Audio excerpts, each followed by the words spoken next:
Hello, আসসালামু আলাইকুম everyone. আজকে আমরা যাচ্ছি পতেঙ্গা ক্যাফে।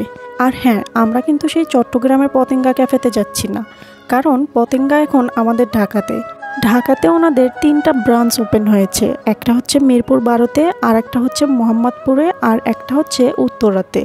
আমরা আজকে যাচ্ছি তাদের মোহাম্মদপুরের ব্রাঞ্চে।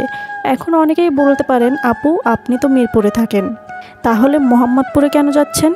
আসলে আমি যখন প্রথম পতেঙ্গা ক্যাফের খাবারগুলো দেখেছিলাম, ওইটা ছিল মোহাম্মদপুরে। তাই আমি তখনই ভেবেছিলাম যে আমি এখানেই যাব, তাই আর কি, এছাড়া অন্য কোনো বিশেষ কারণ নেই। তো যাই হোক, আমি কিন্তু আমার প্রিয় মানুষটাকে নিয়ে বের হয়ে পড়েছি। এখন আপনাদেরকে তাদের মোহাম্মদপুরের ব্রাঞ্চটার অ্যাড্রেসটা বলে দিচ্ছি। তাদের অ্যাড্রেসটা হলো মোহাম্মদপুর নূরজাহান রোড, গার্লস স্কুলের পাশে রংঢং গলি। আর এই তো আমরা কিন্তু চলে এসেছি তাদের ক্যাফের সামনে। তাদের এই ব্রাঞ্চটা ওপেন হয় বিকাল 5টা থেকে। আর এসেই তো দেখি অনেক বেশি ভিড়, কিন্তু এখনও টোকেন দেওয়া শুরু হয়নি। আর আগেই বলে রাখি, তাদের কিন্তু পে ফার্স্ট সিস্টেম। অবশেষে আমরা বিলটা পেমেন্ট করলাম। আর তাদের ক্যাফেটা একদমই ছোট ছিল, তাই আমরা ভিতরে জায়গা পাইনি। তাই রাস্তার অপোজিট পাশেও বসার জন্য তারা কিছু টুল দিয়ে রেখেছিল, আমরা ওখানে গিয়েই বসলাম। আরও একটা কথা বলে রাখি, এখানে আসলে অবশ্যই হাতে সময় নিয়ে আসবেন, কারণ তারা কিন্তু আগে থেকে খাবার মেক করে রাখে না। কাস্টমার আসার পরে অর্ডার নিয়ে খাবার তৈরি করে দেয়। আর এই তো অবশেষে আমরা ক্যাফের ভিতরে একটু জায়গা পেলাম, কিন্তু ক্যাফের ভিতরে অনেক বেশি গরম। আর এই তো প্রায় 1.5 ঘন্টা পরে আমরা আমাদের খাবারগুলো পেলাম।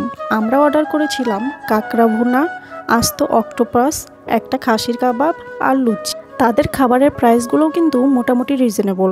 কাঁকড়া ভুনার প্রাইস ছিল 130 টাকা, আস্ত অক্টোপাস ছিল 280 টাকা, খাসির কাবাব ছিল 50 টাকা, আর লুচি ছিল 10 টাকা পিস। এছাড়াও তাদের কিন্তু আরও অনেক খাবার আছে, যেমন পতেঙ্গা স্পেশাল পেঁয়াজু, কাঁকড়া ফ্রাই, ডোরি ফিশ, আরও অনেক খাবার ছিল। তবে আলহামদুলিল্লাহ তাদের খাবার টেস্ট অনেক ভালো ছিল। বিশেষ করে আমি অক্টোপাসটা সাজেস্ট করব, এটার টেস্ট দুর্দান্ত ছিল। আর অক্টোপাসটা কিন্তু অনেক বেশি জুসি ছিল। আমরা যখন অক্টোপাস ফ্রাই খাই তখন কিন্তু এটা একটু রাবারি রাবারি লাগে, কিন্তু এই অক্টোপাস ভুনাটা কিন্তু একদমই সফট ছিল। আপনারা অবশ্যই মাস্ট এটা ট্রাই করবেন। আর এই তো খাওয়া দাওয়া শেষ করে আমরা এখন বাসার দিকে যাচ্ছি। তাই মোহাম্মদপুর থেকে রিক্সা নিয়ে চলে যাব শ্যামলীতে, ওখান থেকে আবার বাসে করে চলে যাব মিরপুর 1-এ। আর এই তো আমরা কিন্তু বাসে উঠে পড়েছি, আর আমরা উঠেছি বিআরটিসির দোতলা বাসে। এখন ডিরেক্ট বাসায় চলে যাব। আমি কিন্তু প্রথম বিআরটিসির দোতলা বাসে উঠতে খুবই ভয় পেতাম।